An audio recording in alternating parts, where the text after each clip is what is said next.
Saya daripada kumpulan yang keempat yang membawa tajuk hibah. Hari ini kami akan membentangkan kepentingan hibah. Salah satu contoh kepentingan hibah adalah penggantian pendapatan. Okey, pada masa ini kita dikejutkan dengan pelbagai isu kematian. Kematian tidak kira ketika muda, tua, sedang memandu ataupun sedang sihat. Isunya, bagaimana pula dengan waris yang kita tinggalkan? Misalnya, gaji kita hanya mempunyai RM5,000. Okey, dengan polisi takaful hibah, kita mempunyai 2 juta dan waris mampu bertahan selama 40 bulan ataupun 3 tahun 4 bulan. Jadi, itulah betapa pentingnya dengan mengambil takaful hibah. Sekian, terima kasih. Antara kelebihan hibah ialah boleh dihibahkan kepada bukan waris faraid. Bagi wasiat, kadar yang ditentukan hanya 1/3 daripada keseluruhan harta. Jika penasihat mewasiatkan melebihi 1/3, maka persetujuan ahli waris diperlukan.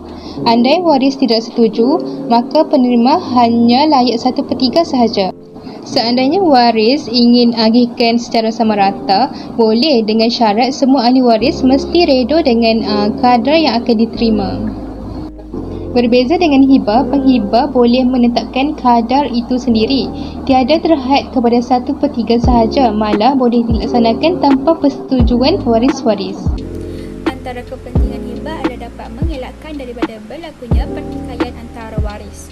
Pertikaian antara waris akan berlaku sekiranya terdapat sesuatu pihak yang ingin memborot kesemua harta demi kepentingan dirinya sendiri. Maka dengan itu adalah lebih baik jika kita melakukan hibah terlebih dahulu sebagai persediaan awal. Ianya dapat melindungi hak setiap waris kita dan memberikan kepada mereka apa yang sepatutnya dan layak mereka terima.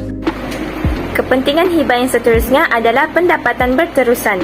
Dengan wang pampasan hibah takaful, waris boleh melaburkan semula ke dalam pelaburan yang difikirkan sesuai yang boleh menjamin dividen berterusan.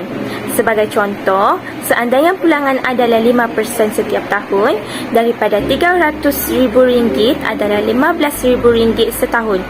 Jika anda ingin menjamin bagi perbelanjaan bulanan, maka nilai wang pampasan hibah takaful perlu ditinggi.